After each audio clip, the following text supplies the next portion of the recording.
ফসল হারানোর শঙ্কায় হাওরের চাষিরা দুর্গতদের সহায়তার তাগিদ আওয়ামী লীগ ও বিএনপির। ভাস্কর্য না সরালে আদালত ঘেরাওয়ের ঘোষণা ইসলামী আন্দোলনের। কমি মাদ্রাসা জঙ্গি তৈরি করে না বলছেন স্বরাষ্ট্রমন্ত্রী। গণমাধ্যম ও সমাজ সেবায় প্রথম বাংলাদেশ হিসাবে দাদা সাহেব ফালকে এক্সিলেন্স অ্যাওয়ার্ড জিতলেন সায়েম সোবহান। সবাইকে কাঁদিয়ে না ফেরার দেশে চলে গেলেন জনপ্রিয় সঙ্গীত শিল্পী লাকি আখন্দ।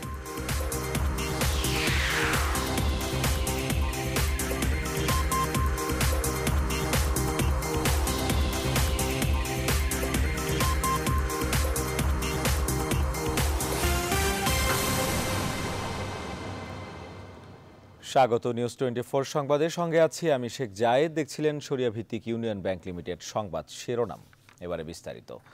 পাহাড়ি ঢলে ফসল হারিয়ে এখন দিশেহারা কিশোরগঞ্জের চামড়াঘাট হাওরের কৃষকরা। গৃহহীন হয়ে পড়ায় নৌকায় রাত কাটাচ্ছেন তারা। অসহায় হাওরবাসী তাকিয়ে আছেন ত্রাণ সহায়তার দিকে। আবু মুসার ক্যামেরায় কিশোরগঞ্জ থেকে বিস্তারিত জানাচ্ছেন রিশাদ হাসান। কিশোরগঞ্জ হাওড় অঞ্চলে এমন দুর্যোগ এই প্রথম। জিরাতের ফসল ঘরে তোলার আগেই হঠাৎ পাহাড়ি ঢল, আর তাতেই সব শেষ। ব্যবহার করা যাবে না, অসম্ভব। এটা তো রোদ না উঠে তাহলে ব্যবহার করার মতো ক্ষমতা নাই। আমরা রোদ নাই, কিছু নাই, যে কষ্টের মধ্যে আছি, বহুত কষ্টের মধ্যে আছি আমরা। শুধু তাই নয়, গৃহহীন হয়ে গবাদি পশু আর পরিজনদের নিয়ে ভীষণ বিপাকে এখানকার মানুষ। আমরা কৃষকরা যারা কৃষি কাজ করছি তারা খুব অনাহার আছি, আমরা খুব বিপদ আছি। গরু ছাগল এগুলো খুব অনাহার আছি। আমাদের তো ধান সব নষ্ট হয়ে গেছে, ধান পচে গেছে। মনে করুন যে এই ধানগুলা নিয়ে আমরা যা মারা দিছি, ঠিক আছে, এগুলা আমরা সব পচে শেষ। দুর্যোগ ও ত্রাণ মন্ত্রণালয় থেকে এসেছে 250 মেট্রিক টন চাল আর 16 লক্ষ টাকা, যার বিপরীতে এই অঞ্চলে প্লাবিত 4টি হাওড় উপজেলায় রয়েছে প্রায় 7.5 লাখ মানুষ। অসহায় মানুষ এখন শুধুই তাকিয়ে, কর্তৃপক্ষ কি তাদের হাহাকারে সাড়া দেবে? স্বপ্ন ছিল এই সোনালী ফসল ঘরে তুলবার, স্বপ্ন ছিল অন্তত এই বছরটি পরিবার পরিজন নিয়ে একটু ভালোভাবে কাটাবার। তবে সেই স্বপ্ন ভঙ্গ হলো অকস্মাৎ পাহাড়ি ঢলে। হাওড়া অঞ্চলের মানুষের এখন এটাই বাস্তবতা। মাত্র 250 মেট্রিক টন চাল আর 16 লক্ষ টাকায় কি এই লাখ লাখ মানুষের স্বপ্নভঙ্গের ক্ষতি পুষিয়ে দেওয়া সম্ভব? রিশাদ হাসান, নিউজ 24, চামড়াবন্দর, হাওড়, কিশোরগঞ্জ। গেল কিছুদিন বৃষ্টি না হওয়ায় হবিগঞ্জে হাওরের পানি কিছুটা কমেছিল, কিন্তু এই অবস্থায় কিছু ফসল ঘরে তোলার স্বপ্নও দেখেছিলেন কৃষকরা। গেল দুদিনের বৃষ্টিতে সেই আশা ও নিরাশায় পরিণত হয়েছে। পানি বেড়ে যাওয়ায় এখন সব ফসল নষ্টের আশঙ্কা করছেন চাষিরা। শ্রীকান্ত গোপের তথ্য ছবিতে ডেস্ক রিপোর্ট। হাওরের বিস্তীর্ণ এলাকায় পানিতে তলিয়ে যাওয়া ফসলের দিকে তাকিয়ে থাকা ছাড়া আর যেন কিছুই করার নেই কৃষকের। কেউ কেউ নষ্ট ধানই তুলে আনছেন মারাইয়ের জন্য। ধান নিয়ে হবিগঞ্জের কৃষকের স্বপ্ন এখন দুঃস্বপ্ন। হামলা হাজলা পাইতেছি না, লোকগুলো নাই, এখন নিজের ওই খাসাঘাত কাটা ধরছে, আর তো কিছু করার নাই। এখন বান ভেঙে হবিগঞ্জ, আমরা হবিগঞ্জের বান ভেঙে অনেক জমি ক্ষতিগ্রস্ত হয়েছে। গেল সপ্তাহের শুরুতে বৃষ্টি না হলেও শেষ দিকের বৃষ্টিতে হবিগঞ্জে হাওরের পানি আবারও বেড়েছে। এজন্য ভালো ফসলও এখন নষ্ট হওয়ার পথে। আগের বৃষ্টির বন্যায় আমাদের জমি জামা যত যা আছে সবই তুলে গেছে, এবং যাও বাকি দুঃখী যা ছিল গত হালকের বৃষ্টিতে তাও নিয়ে গেছে। এখন আমরা খুবই অসহায় অবস্থায় এবং দুরবস্থায় আছি। পাহাড়ি ঢল আর আগাম বৃষ্টিতে এবার জেলার হাওড়াঞ্চলে অন্তত 37,000 হেক্টর জমির ধান নষ্ট হয়েছে বলে জানিয়েছে কৃষি বিভাগ। নতুন করে আরও কিছু এলাকা প্লাবিত হয়েছে, যার পরিমাণ আগেরটা এবং বর্তমানটা নিয়ে প্রায় 37,192 হেক্টর। পানিতে সবচেয়ে বেশি ক্ষতিগ্রস্ত হয়েছেন হবিগঞ্জের আজমেরীগঞ্জ, বানিয়াচং ও লাখাই উপজেলার কৃষকরা। এক ফসলি জমি নির্ভর চাষিরা সারা বছর কিভাবে চলবেন তা নিয়ে এখন বড় দুশ্চিন্তা। Desk report, news 24। এদিকে বন্যায় ধান পচে বিষাক্ত গ্যাস সৃষ্টি হওয়ায় সুনামগঞ্জের হাওরে 1 সপ্তাহের জন্য মাছ ধরা নিষিদ্ধ ঘোষণা করেছে মৎস্য বিভাগ। বৃহস্পতিবার সন্ধ্যায় জেলা মৎস্য বিভাগ এ সিদ্ধান্ত নেয় বলে জানান অতিরিক্ত জেলা প্রশাসক মোহাম্মদ কামরুজ্জামান। একই সাথে মাছের মৃত্যুর কারণ অনুসন্ধানে বিশেষজ্ঞ দল এরই মধ্যে তাহিরপুরে পৌঁছেছে। জেলা প্রশাসন জানিয়েছে, অকাল বন্যায় জেলার বিভিন্ন হাওরে ধান পচে বিষাক্ত অ্যামোনিয়া গ্যাস সৃষ্টি হয়েছে। এর প্রভাবে অক্সিজেন স্বল্পতায় মাছে মড়ক লেগেছে। মানবদেহের ক্ষতির আশঙ্কায় এজন্য 1 সপ্তাহ হাওরে মাছ আহরণ নিষিদ্ধ করা হয়েছে।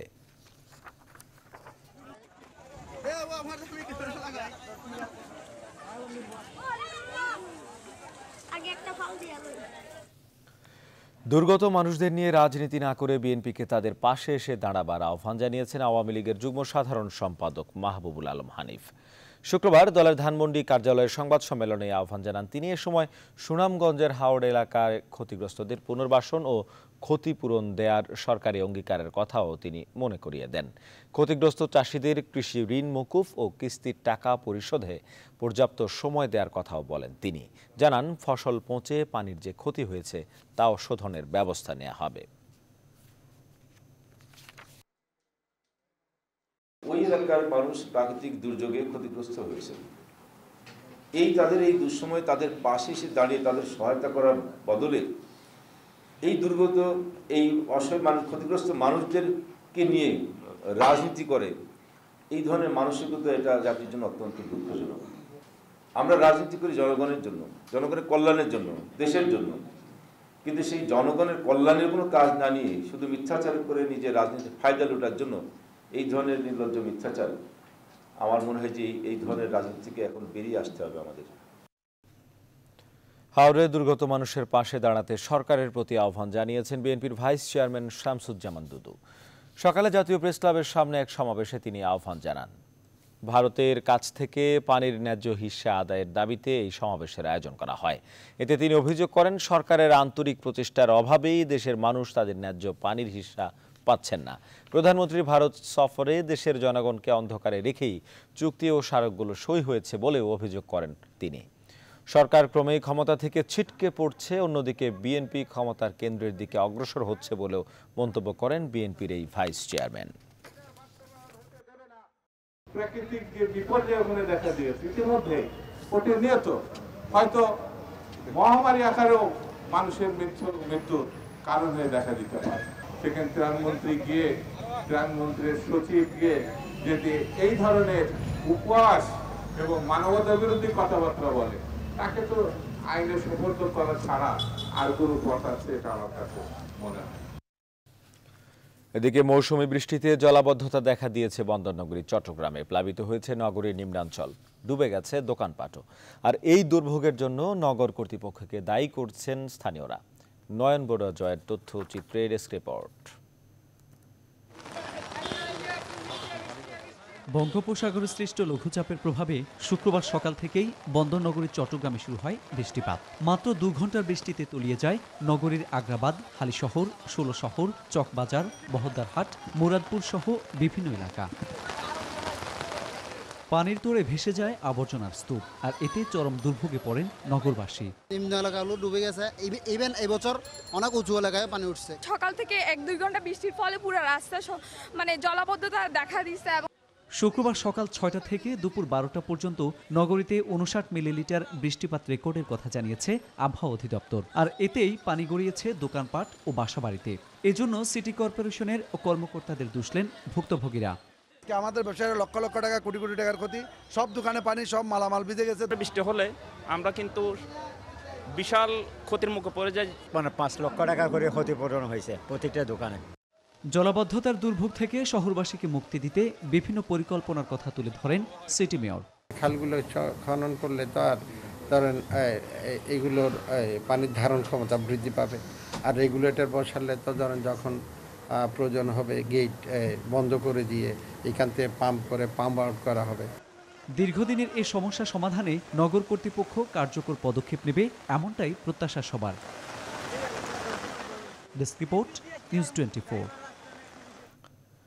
রাজধানীর যানজট নিরসনের জন্য নির্মাণাধীন ফ্লাইওভার ও বিভিন্ন সেবা সংস্থার খোঁড়াখুঁড়িতে অতিষ্ঠ নগরবাসী। বিশেষ করে মালিবাগ রেলগেট এলাকার রাস্তার অস্তিত্ব খুঁজে পাওয়াই দুরূহ। এছাড়া ফুটপাত যতটুকু আছে তাও দখলদারদের কবলে। বিস্তারিত জানাচ্ছেন তালুকদার বিপ্লব। রাস্তায় ছোট বড় গর্ত সাথে হাঁটু পানি, যা বাড়িয়েছে কেবল জনদুর্ভোগী। ফ্লাইওভার নির্মাণ ঘিরে গেল 5 বছর ধরে এই চিত্রের সাথে অব্যাহত পরিচয় মালিবাগ রেলগেট এলাকার সড়ক ব্যবহারকারীদের। সাথে চায়ের দোকান আর ব্যবসায়ীদের নির্মাণ সামগ্রী রেখে বন্ধ করে রাখা হয়েছে চলাচলের রাস্তাও। যাত্রীদের ভোগান্তি তো হয়, কোনো গাড়ি পার্কিং করতে পারে না, কোনো প্রাইভেট রিক্সা এগুলো আসতে পারে না কাউন্টারের সামনে, এই অবস্থা। মানে অনেক জায়গা আছে যে ফিক্সডভাবে বাইরে বসে আছে, ওইগুলো যদি সরাই দেয় আমার এটা সময় লাগতে 2 মিনিট সময় লাগবে না। স্থানীয়দের অভিযোগ, কর্তৃপক্ষের উদাসীনতার কারণে প্রতিদিনই ঘটছে নানা দুর্ঘটনা। বাচ্চাদের যেসব কাভার্ড ভ্যানগুলো যায়, ছোটোখাটো প্রাইভেট রিক্সা টিক্সা, প্রত্যেক দিন 8-10টা করে উল্টায়। তারপরে দেখেও এর প্রশাসনের বিরুদ্ধে কোনো ইয়ে নেয় না। আমরা পায়ে হাইটে আসি, তারপরে ধরনের গাড়ির এই যে চাকার পানি কাদায় পুরো শরীর নষ্ট হয়ে যায়। এই অবস্থায় দ্রুত ফ্লাইওভার নির্মাণ ও সড়ক মেরামতের দাবি ভুক্তভোগীদের। তালুকদার বিপ্লব, নিউজ 24, ঢাকা। সুপ্রিম কোর্ট প্রাঙ্গণ থেকে গ্রিক মূর্তি না সরালে আসছে 17 রমজান বদর দিবসে আদালত ঘেরাওয়ের কর্মসূচি ঘোষণা করেছে ইসলামী আন্দোলন বাংলাদেশ। জাতীয় মসজিদ বাইতুল মোকাররমের সামনে আয়োজিত সমাবেশে দলটির আমির সৈয়দ মোহাম্মদ রেজাউল হক এই ঘোষণা দেন। সরকার যদি মূর্তি সরানোর উদ্যোগ না নেয় তাহলে জনগণকে সঙ্গে নিয়ে আন্দোলন গড়ে তোলারও ঘোষণা দেয় তারা। জুমার নামাজের শেষে আয়োজিত এই সমাবেশে ঢাকার বিভিন্ন প্রান্ত থেকে দলটির নেতা কর্মীরা অংশ নেন। 92% মুসলমানের দেশে কোনো ইসলাম বিরোধী চক্রান্ত মেনে নেওয়া হবে না বলে উল্লেখ করেন বক্তারা। পাশাপাশি কওমি মাদ্রাসার সর্বোচ্চ সনদের স্বীকৃতির দ্রুত বাস্তবায়নের দাবি জানানো হয় সমাবেশ থেকে।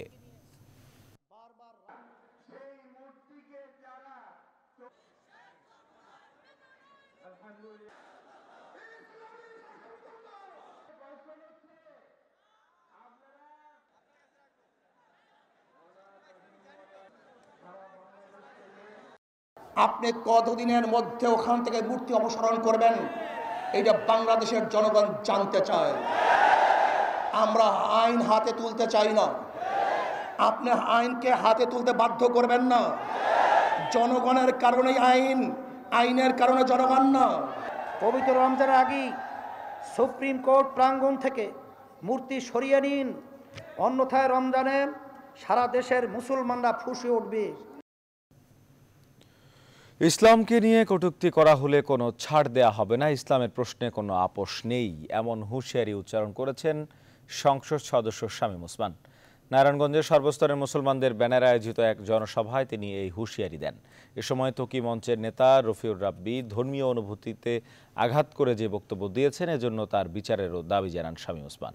নারায়ণগঞ্জ প্রতিনিধি দিলীপ কুমার মণ্ডলের প্রতিবেদন, জানাচ্ছেন সালেহ জহুর চৌধুরী। শুক্রবার বিকেলে বঙ্গবন্ধু সড়কে নারায়ণগঞ্জের সর্বস্তরের মুসলমানদের ব্যানারে এই জনসভার আয়োজন করা হয়। নারায়ণগঞ্জ হেফাজতের আমির ও ডিআইটি জামে মসজিদের খতিব মাওলানা আব্দুল আউয়ালের সভাপতিত্বে এতে অংশ নেন জেলা আওয়ামী লীগ, বিএনপি, জাতীয় পার্টি সহ হেফাজত ইসলামের নেতাকর্মীরা। বিভিন্ন সংগঠনের নেতাদের পাশাপাশি বক্তব্য রাখেন নারায়ণগঞ্জের সংসদ সদস্য শামীম ওসমান। বলেন, ইসলামকে নিয়ে কটূক্তি করা হলে কাউকে ছাড় দেয়া হবে না।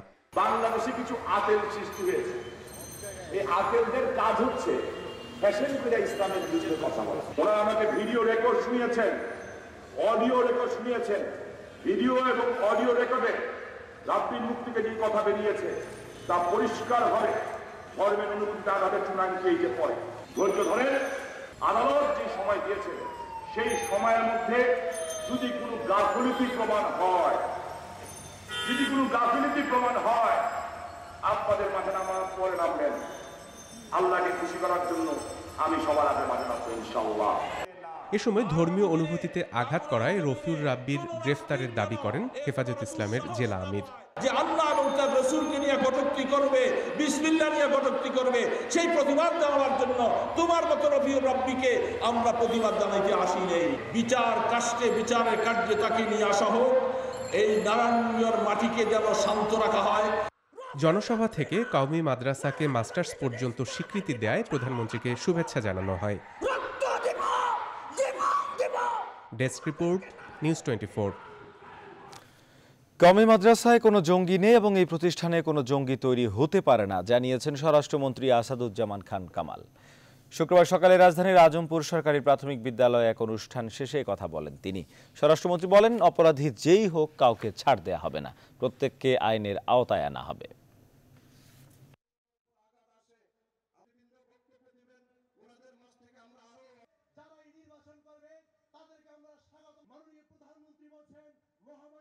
আপনাদের প্রাণের দাবি কওমি মাদ্রাসার স্বীকৃতিটা আপনারা পেয়েছেন। কেউই আইনের ঊর্ধ্বে নয়, যেই অপরাধ করবে তাকে আইন অনুযায়ী শাস্তি পেতে হবে।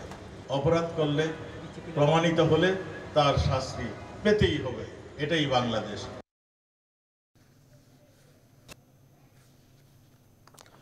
প্রথম বাংলাদেশী হিসাবে দাদা সাহেব ফালকে এক্সিলেন্স অ্যাওয়ার্ডস 2017 পুরস্কার জিতলেন ইস্ট ওয়েস্ট মিডিয়া গ্রুপের ব্যবস্থাপনা পরিচালক সায়েম সোবহান আনভীর। গণমাধ্যম ও সমাজসেবা শাখায় তিনি পুরস্কার পেলেন। মুম্বাইয়ের সেন্ট অ্যান্ড কলেজ অডিটোরিয়ামে শুক্রবার সন্ধ্যায় তার হাতে আনুষ্ঠানিকভাবে পুরস্কার তুলে দেওয়া হয়। ভারতের প্রখ্যাত অভিনেতা জাভেদ আখতারের কাছ থেকে পুরস্কার গ্রহণ করেন সায়েম সোবহান। তিনি সমাজসেবা ও গণমাধ্যমে অবদান রাখার পাশাপাশি বাংলাদেশের খেলার জগতেও অবদান রেখে আসছেন। এসব বিষয় বিবেচনায় রেখেই তাকে এই পুরস্কার দিয়ে সম্মানিত করা হয়। সায়েম সোবহান ছাড়াও এবার দাদা সাহেব ফালকে এক্সিলেন্স অ্যাওয়ার্ডস 2017 পুরস্কার পেয়েছেন একসময়ের পর্দা কাঁপানো বলিউড সুন্দরী হেমা মালিনী, জীবন্ত কিংবদন্তি গজল শিল্পী অনুপ জালোটা এবং গুণী সঙ্গীত শিল্পী ফাল্গুনী পাঠক। দাদা সাহেব ফালকের প্রকৃত নাম ধুন্ডিরাজ গোবিন্দ ফালকে। তাকে ভারতীয় সিনেমার জনক বলা হয়ে থাকে।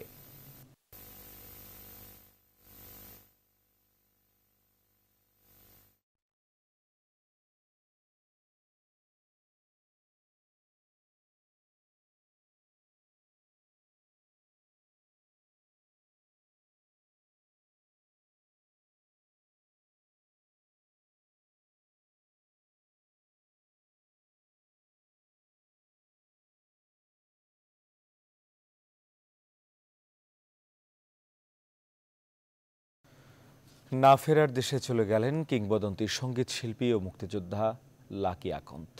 ইন্না লিল্লাহি ওয়া ইন্না ইলাইহি রাজিউন। শুক্রবার সন্ধ্যা 6টার দিকে তিনি শেষ নিঃশ্বাস ত্যাগ করেন। পুরান ঢাকার আরমানিটোলার নিজ বাসায় মারা যান এই কালজয়ী সঙ্গীত শিল্পী। তার বয়স হয়েছিল 61 বছর। অসংখ্য কালজয়ী গানের স্রষ্টা এই গুণী শিল্পী ফুসফুসের ক্যান্সার আক্রান্ত ছিলেন। আরও জানাচ্ছেন মাফিয়া মুক্তা।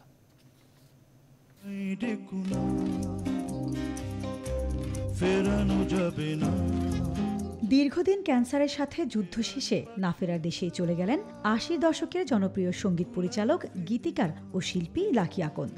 সঙ্গীত পরিচালনা, গান লেখা সহ কালজয়ী বেশ কিছু গানে কণ্ঠ দিয়েছেন এই কালজয়ী শিল্পী। 1956 সালে জন্মগ্রহণ করা এই সঙ্গীত শিল্পী বাবার কাছ থেকে 5 বছর বয়সে নিয়েছিলেন সঙ্গীতের হাতেখড়ি। বাংলাদেশ টেলিভিশন সহ স্বাধীন বাংলা বেতার মাধ্যমে গান করেছেন শিশু শিল্পী হিসেবে। মাত্র 14 বছর বয়সেই HMV পাকিস্তানের সুরকার এবং 16 বছর বয়সে HMV ভারতের সঙ্গীত পরিচালক হিসেবে নিজের নাম লেখান তিনি। প্রথম অ্যালবাম প্রকাশ পায় 1984 সালে।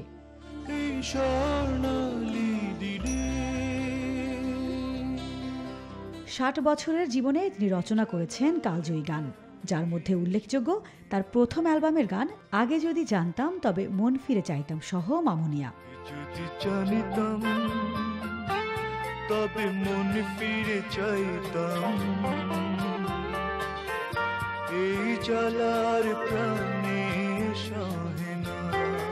নিজের কণ্ঠ ছাড়াও তার লেখা ও সুর করা গানগুলোর মধ্যে বেশ জনপ্রিয় যেখানে সীমান্ত তোমার, কবিতা পড়ার প্রহর এসেছে, কে বাঁশি বাজায় রে।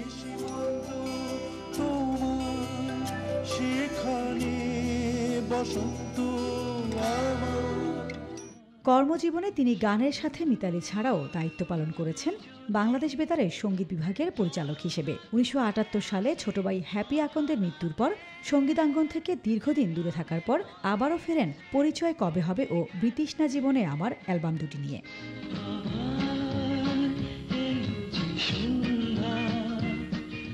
1969 সালে লাকি আকন্দ পাকিস্তান আর্ট কাউন্সিল হতে বাংলা আধুনিক গান বিষয় শ্রেণীতে পদক লাভ করেন। 2015 সালে ফুসফুসে ক্যান্সার ধরা পড়ার পর এতদিন দেশ বিদেশের বিভিন্ন হাসপাতালে চিকিৎসাধীন ছিলেন তিনি। শুক্রবার সন্ধ্যায় পুরান ঢাকায় তার নিজ বাড়িতে মারা যান শিল্পী লাকি আকন্দ।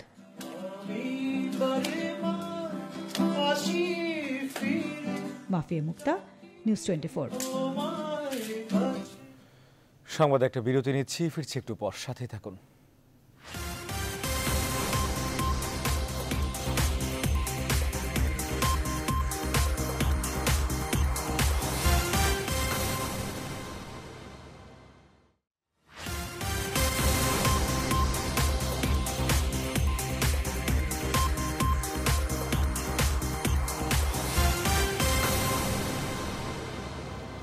আবারও স্বাগত, দেখছেন নিউজ 24 সংবাদ। শ্রবণ ক্ষমতা হারাচ্ছেন ঢাকার মানুষ। হয়তো খুব শিগগিরই আর কানে শুনবেন না আপনি, অথবা আপনার মতো অনেকেই। খুব কাছে এসে গেছে এমন বিপর্যয়ের সময়। বিশেষজ্ঞরা বলছেন এই মহানগরের শব্দ হয় স্বাভাবিকের দ্বিগুণ, ফলে প্রতি 3 জনের একজন পুরোপুরি কিংবা অনেকটাই হারাতে যাচ্ছেন শ্রবণ ক্ষমতা। এজন্য দায়ী কারা? উত্তরে বিশেষজ্ঞরা আঙ্গুল তুলে দেখাচ্ছেন পরিবেশ অধিদপ্তর সহ 5টি সরকারি প্রতিষ্ঠানকে। শেখ জালালের তোলা ছবিতে রিশাদ হাসানের বিশেষ প্রতিবেদন। একসময় রিকশার শহর ঢাকা, খুব শিগগিরই কি তা হয়ে উঠবে শ্রবণ প্রতিবন্ধীর মহানগরী?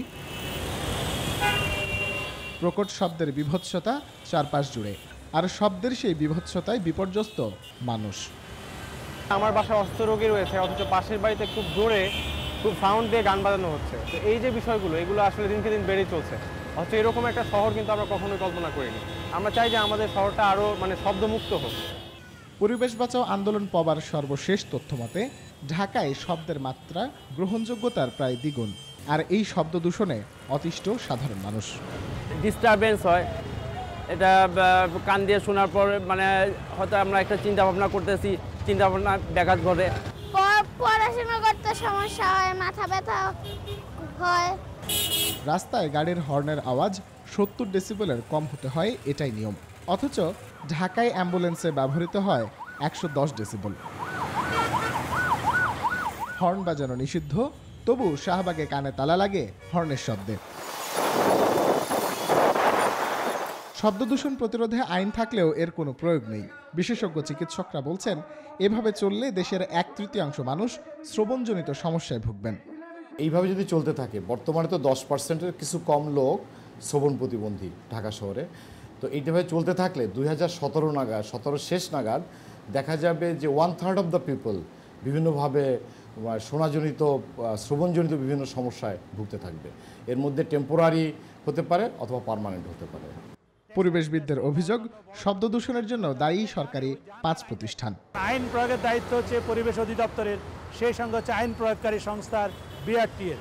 একই সঙ্গে এলাকা নির্ধারণ করার দায়িত্ব হচ্ছে রাজুকের, এবং এলাকায় সাইনবোর্ড লাগানো, যেটা নীরব এলাকা, এটা আবাসিক এলাকা, এগুলো করার দায়িত্ব হচ্ছে সিটি কর্পোরেশন। তার 5টা সংস্থার এখানে দায়িত্ব আছে। তার মূল দায়িত্ব হচ্ছে পরিবেশ অধিদপ্তরের এবং বিআরটিএর, সেই সঙ্গে আমাদের আইন প্রয়োগকারী সংস্থা। সাধারণ মানুষ তো বটেই, গর্ভবতী ও হৃদরোগীরাও ভীষণ ক্ষতির শিকার হন এই শব্দ দূষণে। বিশ্ব স্বাস্থ্য সংস্থার সর্বশেষ তথ্য বলছে শুধুমাত্র এই ঢাকা শহরেই প্রায় 33% মানুষ কোনো না কোনোভাবে শ্রবণজনিত সমস্যায় ভুগছেন। এভাবে যদি শব্দ দূষণ বাড়তেই থাকে, তবে এই সংখ্যা একটি সময় 50% অথবা ক্ষেত্র বিশেষে 70% হতে পারে বলে ধারণা করছেন বিশেষজ্ঞরা। রিশাদ হাসান, নিউজ 24, ঢাকা। ঝিনাইদহের পড়াহাটি গ্রামের সন্দেহভাজন জঙ্গি আস্তানায় কোনো জঙ্গিকে পাওয়া যায়নি, তবে সেখান থেকে বেশ কিছু আইইডি, 3টি সুইসাইডাল ভেস্ট, একটি পিস্তল, একটি প্রেসার কুকার বম্ব, ম্যাগজিন, 20টি রাসায়নিক ভর্তি কন্টেইনার সহ বিপুল পরিমাণ বোমা ও বোমা তৈরির সরঞ্জাম উদ্ধার করা হয়েছে।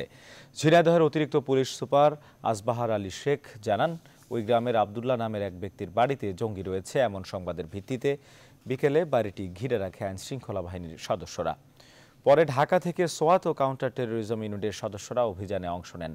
এ সময় সেখানে অভিযান চালিয়ে কাউকে পাওয়া যায়নি।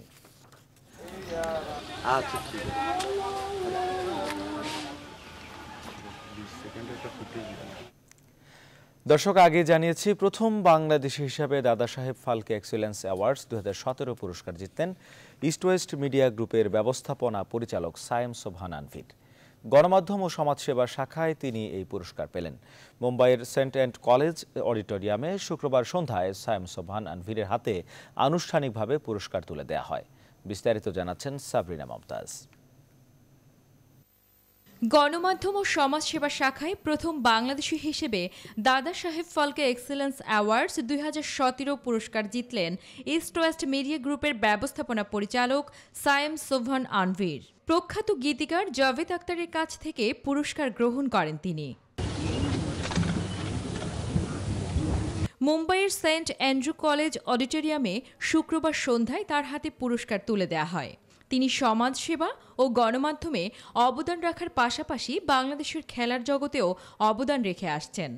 এসব বিষয় বিবেচনায় রেখেই তাকে এই পুরস্কার দিয়ে সম্মানিত করা হয়। সায়েম সোবহান ছাড়াও এবার দাদা সাহেব ফালকে এক্সেলেন্স অ্যাওয়ার্ডস 2017 পুরস্কার পেয়েছেন এক সময়ের পর্দা কাঁপানো বলিউড সুন্দরী হেমা মালিনী এমপি, জীবন্ত কিংবদন্তি গজল শিল্পী অনুপ জালোটা এবং গুণী সঙ্গীত শিল্পী ফাল্গুনী পাঠক। দাদা সাহেব ফালকের প্রকৃত নাম ধুন্দিরাজ গোবিন্দ ফালকে। তাকে ভারতীয় সিনেমার জনক বলা হয়ে থাকে। সাবরিনা মমতাজ, নিউজ 24। এবারে ফার্স্ট সিকিউরিটি ইসলামী ব্যাংক অর্থ বাণিজ্যের সংবাদ।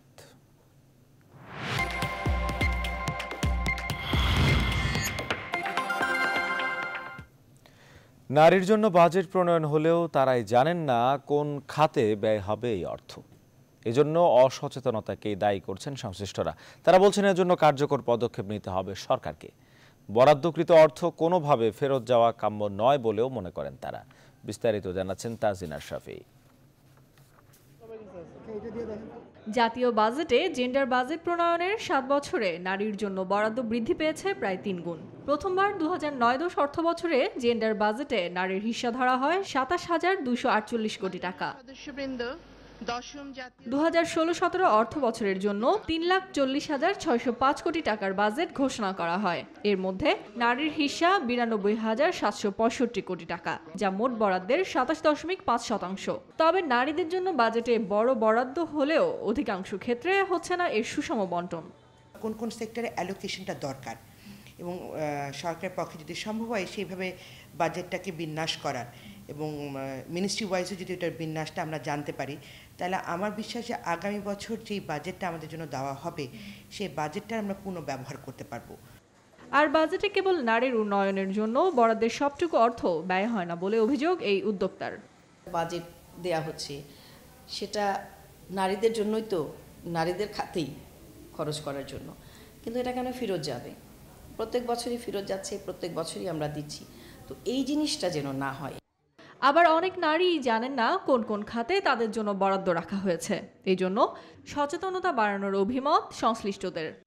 মধ্যম আয়ের দেশে এবং পরবর্তীতে উন্নত আয়ের দেশে সেক্ষেত্রে আমাদের যথেষ্ট ভূমিকা আছে, আমরা রাখতে চাই এবং আমাদেরকে যদি এই জায়গাগুলোতে একটু সাহায্য করে সরকার, নিশ্চয়ই বাংলাদেশের মেয়েরা এগিয়ে যেতে পারবে। সবাই শোনে তো, কিন্তু বোঝে না। গভর্নমেন্ট তো আপনার একজন একজন করে বোঝাতেও পারবে না যে বাজেটটা হচ্ছিল এটা, সেটা করতে হবে এই সংগঠন, মহিলা সংগঠনগুলোর মাধ্যমে। চলতি অর্থ বছরের বাজেটে নারীর জন্য রাখা অর্থের পূর্ণ ব্যবহার হবে এমন আশা নারী উদ্যোক্তাদের। তাজিন আশরাফি, নিউজ 24। সংবাদে আবার বিরতি নিচ্ছি, ফিরছি একটু পরে, সাথে থাকুন।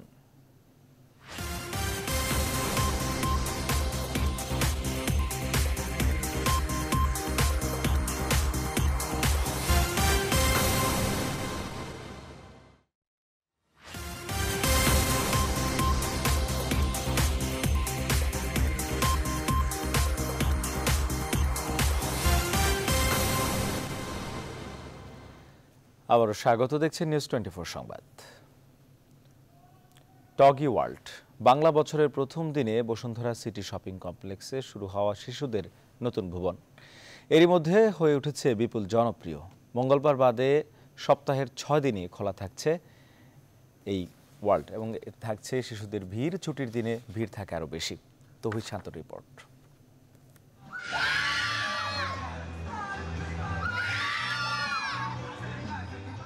ইটকাট পাথরের এই নগরীতে শিশুদের জন্য আনন্দ কোথায়? ব্যস্ত রাজধানী কেড়ে নিয়েছে শিশুদের খেলার মাঠ। বাধ্য হয়ে শিশুদের বিকাশে বিকল্প এই চেষ্টা। টগি ওয়ার্ল্ড বসুন্ধরা সিটির 8 তলায় ভিন্ন ভিন্ন 15টি রাইড এবং 40টিরও বেশি ভিডিও গেমস নিয়ে সাজানো হয়েছে শিশুদের এই আয়োজন। বাঘশাবকের অন্য নাম টগি, সেই থেকে টগি ওয়ার্ল্ড। রঙিন এ বনবাজারে এসে বেজায় খুশি শিশুরা। এইখানে আমরা অনেক মজা করে অনেক খেলি, ভালোই লাগলো অনেক। শুনো, ওই ট্রাকে উঠেছি, অনেক মজা করেছি, অনেক মজা করেছি। দোলনাতে উঠতে চাইছিলাম, তারপরে আমার আর কোনো ইচ্ছা ছিল না। একটু যারা কিশোর, নিজেকে একটু বড়ই মনে করে, তাদের জন্য থিম পার্কে আছে গাইরোস্কোপ। শূন্য ভরবেগে মহাশূন্যে ঘুরে বেড়ানোর অনুভূতি দেবে এটি। আমার কাছে মনে হয়েছে এরকম রাইডে আগে কখনো উঠি নাই। রোলার কোস্টারের চাইতেও এটা খুব বেশি আপার লেভেলের ছিল। আপনি যদি 120 কিলোমিটার পার আওয়ারে বাইক চালায় যে মজাটা পান, এখানেও সেই সেম। নিরাপত্তার পাশাপাশি সুরক্ষা দুটোতেই জোর দিয়েছে কর্তৃপক্ষ। সবগুলো গেমসই বাচ্চারা খুব লাইক করে, খুব চাপ। সকাল থেকেই মোটামুটি তারা আসে, এনজয় করে। টগি সুন্দরবনের থিম থেকেই কিন্তু আমাদের এটা করা। এখানে বাচ্চারা যাতে এসে তাদের বিকাশটা করতে পারে, তাদের মন খুলে তারা খেলতে পারে, হাসতে পারে, দৌড়তে পারে, সেটার জন্যই আমাদের এটা করা। স্বস্তিতে তাই বাবা মায়েরাও। মার্কেটও করলাম, আবার একটু বিনোদনও হলো। এখানে এন্ট্রির ক্ষেত্রে যেহেতু সিকিউরিটি একটা চেক হয়, সুতরাং আমরা স্বাচ্ছন্দ্যে ঘুরতে পারি। আমি যমুনা ফিউচার পার্কেও গিয়েছি, এটা ডিফারেন্ট মনে হয়েছে এবং আমার ডেকোরেশনটা আমার খুব ভালো লেগেছে। ভালো থিমেটিক পার্ক আসলে ঢাকাতে কমই আছে খুব আর কি, তো আজকে এসে তো মানে বেশ ভালো লাগবে।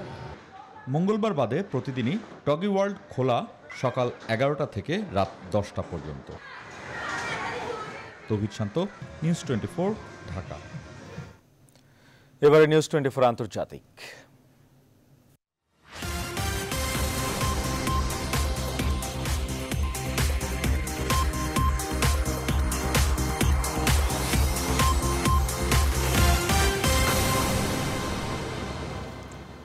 নির্বাচনের মাত্র 2 দিনের আগে ফ্রান্সের প্যারিসের প্রাণকেন্দ্রে এক পুলিশ কর্মকর্তাকে গুলি করে হত্যা করেছে এক বন্দুকধারী। এই ঘটনায় আহত হয়েছেন আরও 2 জন। জঙ্গি সংগঠন আইএস জানিয়েছে এটি তাদের কাজ। বিস্তারিত নাহিদ জিহানের প্রতিবেদনে।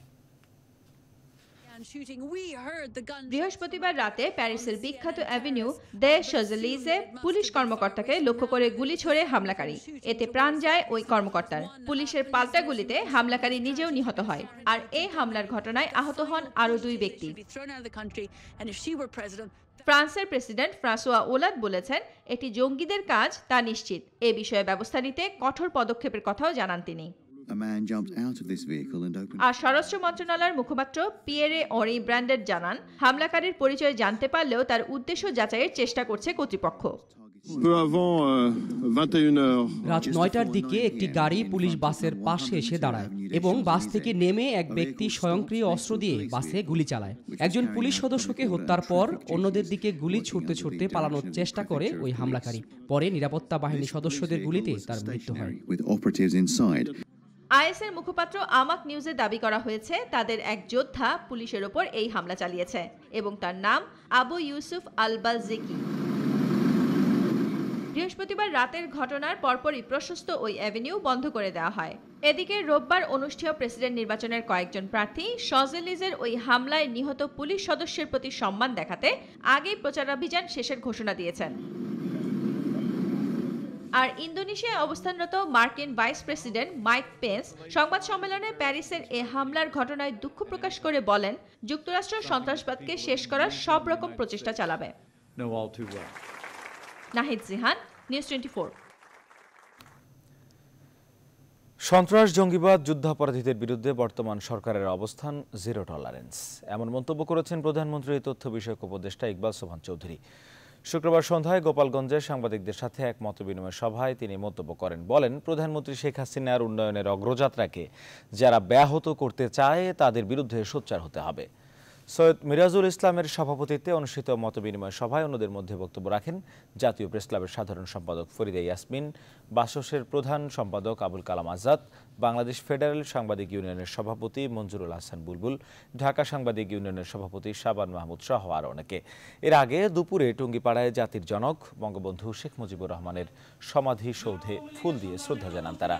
পরে বাদ জমা গোপালগঞ্জ সদর উপজেলার চন্দ্র দিঘলিয়ায় খাগড়াডাঙ্গা গ্রামে সাংবাদিক ইউনিয়নের সভাপতি শাবান মাহমুদের মা মরহুমা মমতাজ জাহানের দোয়া ও মিলাদ মাহফিলে অংশ নেন তারা।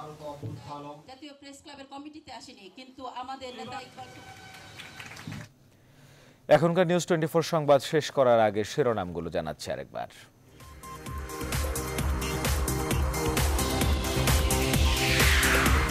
ফসল হারানোর শঙ্কায় হাওরের চাষিরা, দুর্গতদের সহায়তার তাগিদ আওয়ামী লীগ ও বিএনপি। ভাস্কর্য না সরালে আদালত ঘেরাওয়ের ঘোষণা ইসলামী আন্দোলনের। কওমি মাদ্রাসা জঙ্গি তৈরি করে না বলছেন স্বরাষ্ট্রমন্ত্রী। গণমাধ্যম ও সমাজ সেবায় প্রথম বাংলাদেশি হিসাবে দাদা সাহেব ফালকে এক্সিলেন্স অ্যাওয়ার্ড জিতলেন সায়েম সোবহান। সবাইকে কাঁদিয়ে না ফেরার দেশে চলে গেলেন জনপ্রিয় সঙ্গীত শিল্পী লাকি আখন্দ।